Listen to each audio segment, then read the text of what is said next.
Welcome everybody to another edition of Dan's Grand Valley Railroad.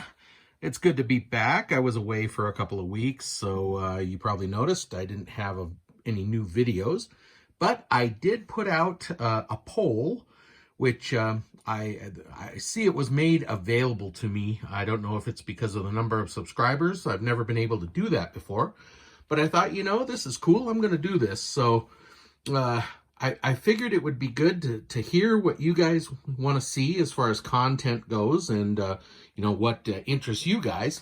So it was actually a three-way split between light up some more buildings on the downtown, place some outbuildings that I got from the train show, and just shut up and run some trains. So what we'll do this episode is we're going to start off. I'm going to, this building is lighted. This is the one that I put the roomettes in a few episodes ago, and it is lighted. It's got 4 plugs. So we are going to get our big drill, and we're going to drill down through and put a piece of conduit in, and I'll tell you what I mean about that in just a second. We'll go over to the bench. But so that'll be the first thing we're going to do, and get that lighted up. And then I'll tell you how I'm going to do that.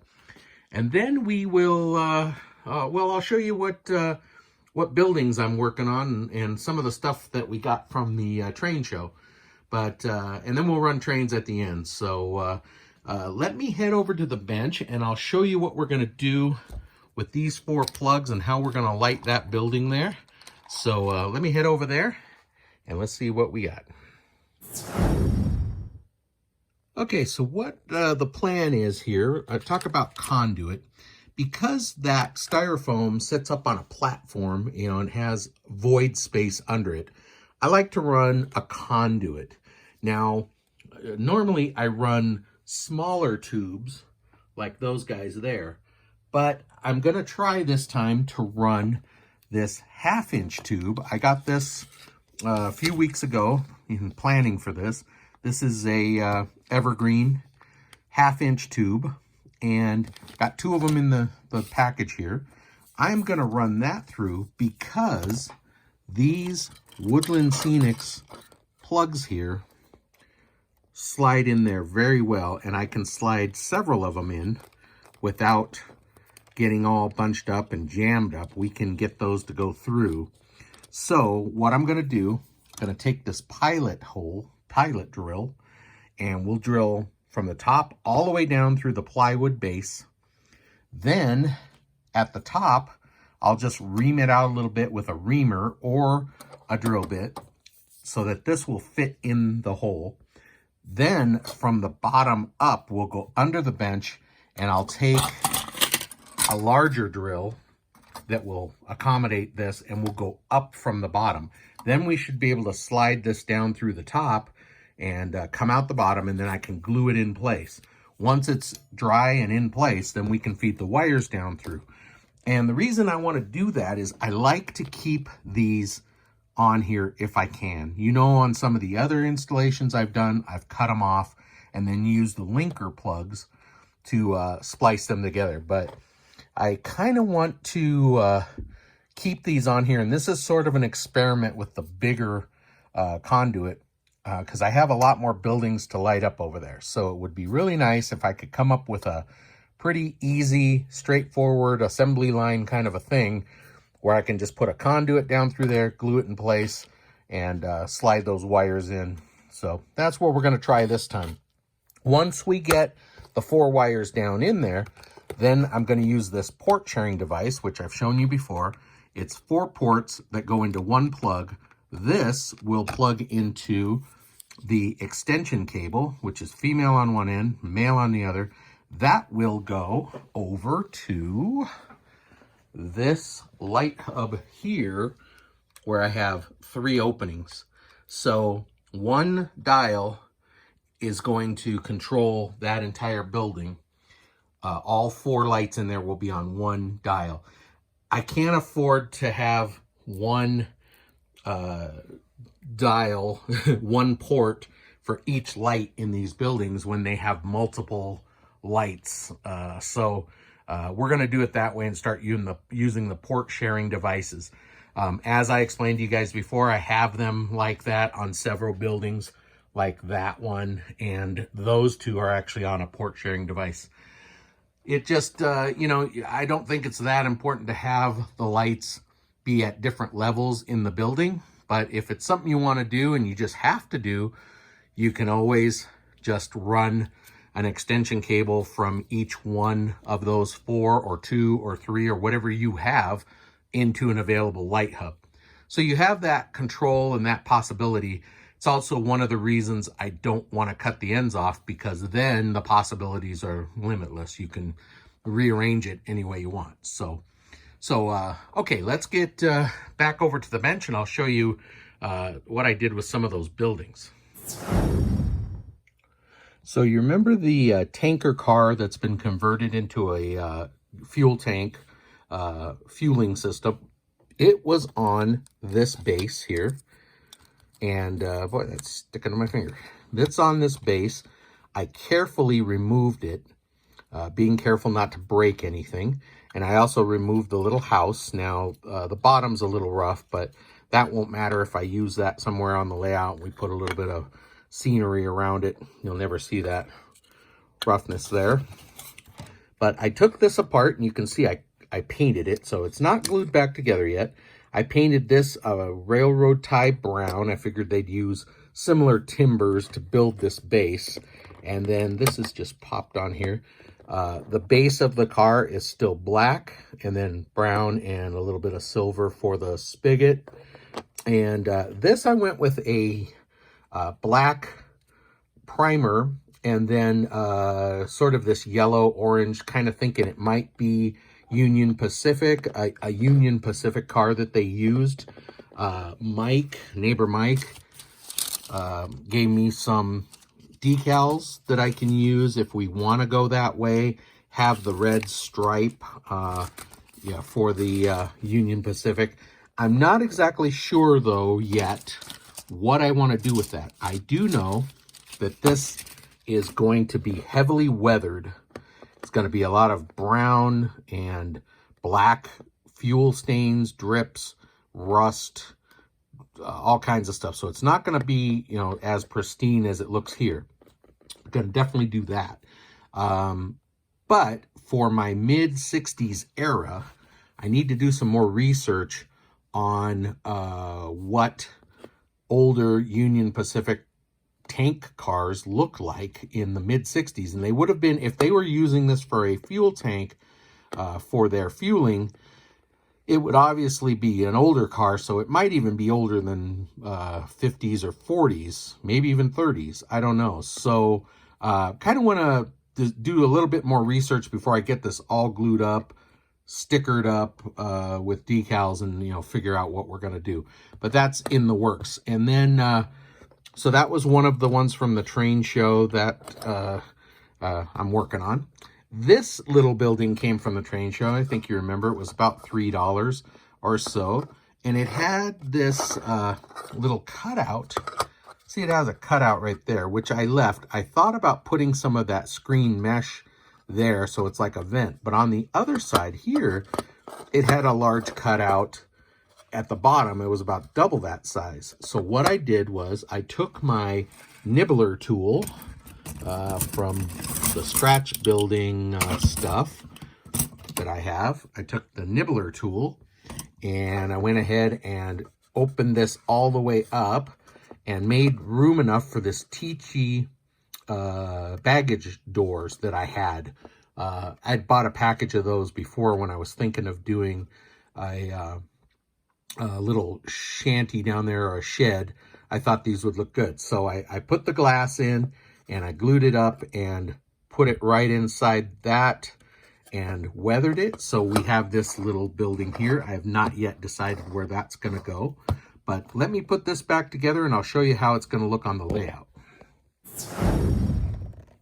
So here's where it's going to go. This is going to be our fueling setup down here. I'll just get that centered between the tracks. And the locomotives can back down here, get fueled up. I'll have some personnel around there. Of course, I'll put some scenery on the cork. We'll have some turf and some dirt and very dirty ground there where the oil spills and stuff. And I'll be able to get 2 locomotives, one on each side there. So that's where that's going to go. I think it looks pretty cool there like that. And there is enough room on both sides. May have to tweak it just a bit because it is pretty tight, but I don't really want to spread the tracks apart. This one comes straight from the engine house, so there is a little bit of room to go towards the edge, but I think I'll just keep it that way. So that's the plan for that. And then, don't know if you noticed over here, I put, this was $1 from the train show, so I weathered it a little bit, got some rust on it, and then just set it there so it's a little utility shed. And then I think I showed you guys last time, but I'm not sure. I put these foam poles back in. I fixed the one that I broke, and I've got several of them along there. And I just thought that looked really cool right there. I actually did glue that one down, so it's pretty well set to be right there. Made a little path out of some very fine ballast, but just a little trackside utility. Now here is this building, and I don't know exactly where I'll have room for this. It's a little bigger than it looked at the train show, but you know, there's not much room there at all to clear trains going by, but that is a possibility. I can possibly do something right over here with it. That might work out pretty well. I can level this foam here, have it sit back just enough so it clears trains. And then that might be like a tool shed that's next to the locomotive shop, so engine house. So that might be a good possibility right there for that guy. I got this door here that way, or the big door probably would work out a little better, but that's something we can definitely work on. All right, so that's pretty much what I've got for roadside buildings from the train show. So let's go ahead and we'll get this drilled out through there. I want to be careful that I don't get this too large on the top side. I don't want a big hole there. I want it just enough for that tube to go through. So let me get that pilot hole drilled, and then we'll drill from underneath, and we'll get that conduit installed. All right, I got my big drill on here, my long drill. I marked it right here where the wires are, so I'm not drilling underneath a roomette or something and blocking the wires. So this is real easy. That's just foam, that's nothing. And we'll get down to the base. Make sure I'm straight here, straight up and down. And that's a sharp drill, so that's easy. We're through. So now it's just a matter of the bigger drill from up underneath, and then I'll just open this up just enough with a reamer, so that'll be a nice tight fit. Now you don't want to glue this with CA glue because that's foam, so I want to use white glue. Okay, I left the drill sticking through there so I can see where the hole is. I want to be sure I open up the right the right one, so you can see right there. So let's go ahead and take that out, and I'll go ahead and drill from up underneath. I can do this without having to go all the way under here too, which is nice. This is gonna make a mess, big mess. Put this on the drill setting.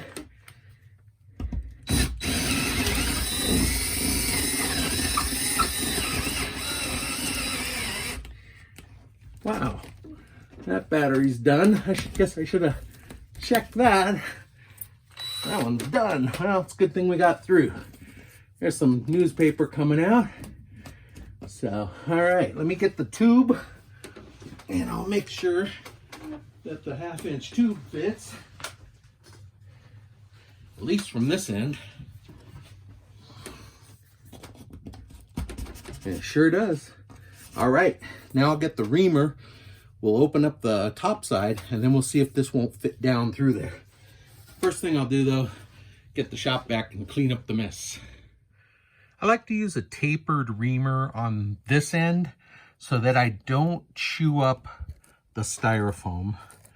A drill, you know, is a little bit harsh, big bite, and it'll just chew that up. And I want to keep it as, you know, just as tight as I can for the hole. So I'm just using a tapered reamer just to get it down to about a 1/2 inch where that tube will fit. Let's see where we're at. I keep the shop vac handy to clean up the mess. Got a little ways to go. So I'm just gonna keep doing that till I can fit that tube down through there nice and tight. Okay, I got a nice tight fit on the top side. I'll just slide that tube down and hopefully without too much trouble, I can pick up the hole down below and it'll slide right through the plywood to the bottom. So let me work on that a second. Okay, it just took a little finagling. I had to get up on a stool so I could kind of be up over it, but I got it to where it's gonna be right there. So what I'm gonna do, I'm just gonna push it down like that, leave a little bit of a lip there that I can put a little white glue, and we're gonna glue it on this end and we'll glue it down below. Let's take a look. It should be sticking through, which it is. We'll cut that off closer to the bottom with a razor saw, but let me go ahead and just get a little glue on that right there.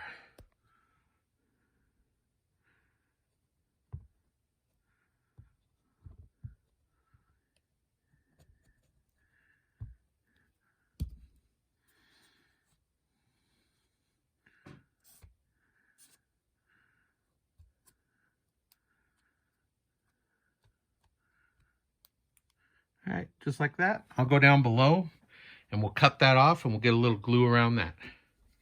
Nice thing about it being so tight through the hole too is that it's not really going to go anywhere on you. So this is just for convenience sake to cut this off. But even if I didn't get much glue on here, it didn't hold, that thing's not going anywhere. That styrofoam up above was 1/2 inch thick, and so it was a nice tight fit. So let me get a little glue on here and then we'll let that dry and we'll get our wires pushed through. All right, so now it's just a matter of getting these wires pushed through. This is why I went with the nice large diameter tube, just to easily push those guys through. Of course, we don't want them twisted or anything. We want this to be a neat job. Those can go. And the last one. So the hardest part about this job is just getting the top and the bottom holes to meet up with the tube and get it to go all the way through. But once you do that and you've got a nice large tube like this, heck, you can even, you know, I could even use this to push other wires through here, such as street lights or anything else you want to use, because once these plugs are through, it's going to be a lot of room in here. So I'm going to go ahead and just tug those from below, get the slack out of them, because they're all hanging down here now, all 4 of them. Nice. All right. So we'll just put that right down there. Put my other buildings back. This will be the next building we're going to put a roomette in. I've got it. Just got to do it. And then this one here. Then I like to just get them kind of straight and lined up the street like that. Put something on this little gooey stuff here. That's some of that stick it glue for the people. All right, and one more time, go underneath Get the slack out.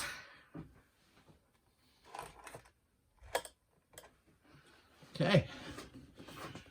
That is pretty much set to go. So now we'll plug it into the expansion hub and see if we can get some light. All right, so here they come out of the tube. They run over here, 4-port expansion hub, put them all in there, plugged wire. Now I was mistaken at the beginning of the video. I said male on one end, female on the other. This takes a male end here plugged in, and then I just ran it over top those connectors I have there, over to here, around the post, and then it just comes out right here, goes right into one of these open ones here. So it's the second one. So let us see what we've got here. There it is.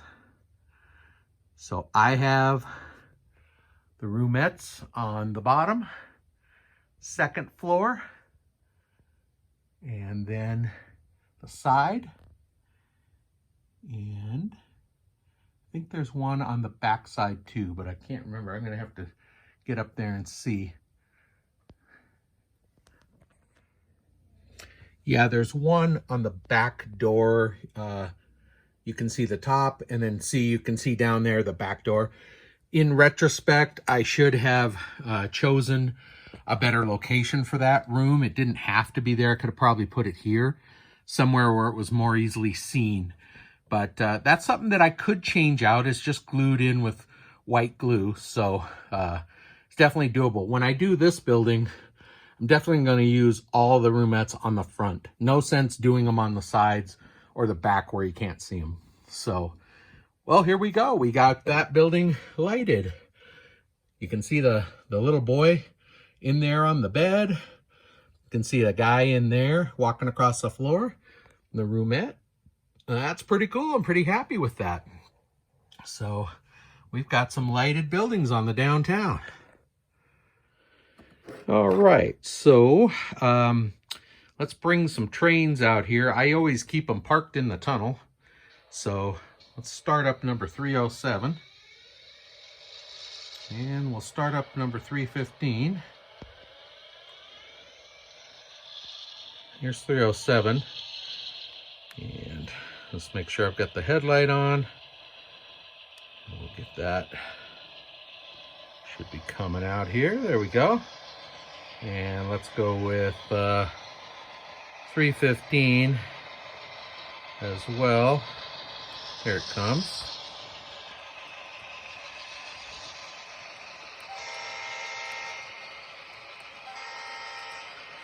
So we'll run these guys around. I'm having some trouble with that caboose there for whatever reason. It's wanting to derail on that one switch, and I don't know why. It's just being a little bit difficult. I'm gonna try turning it around, and we'll see if that makes any difference at all.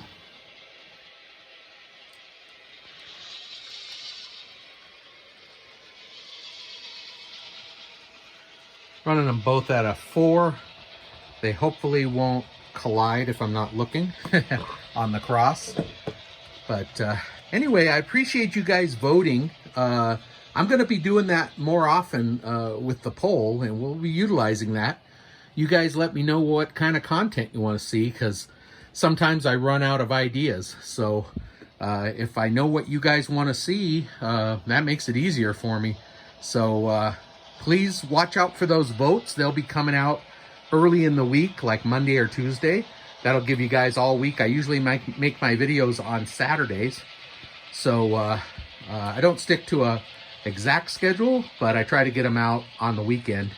And so that gives you guys all week to think about what you want to see me do. So I think next time, let's see. I have those culverts that I got from the show that we can put under here. Of course, light up some more buildings. Do that whole conduit thing again. If you guys like to see that, you know, I don't mind doing it on camera. Let's see. Definitely going to be working on this weekend, weathering it and figuring out what we're going to do with the decals and stuff like that. Here's the little house that came on that platform. I just have it sitting there.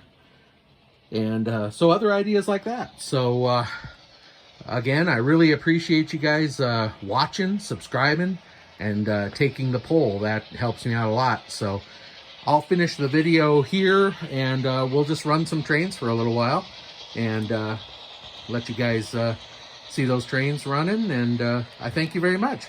Have a great week. God bless, and I'll see you next video.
Uh-oh.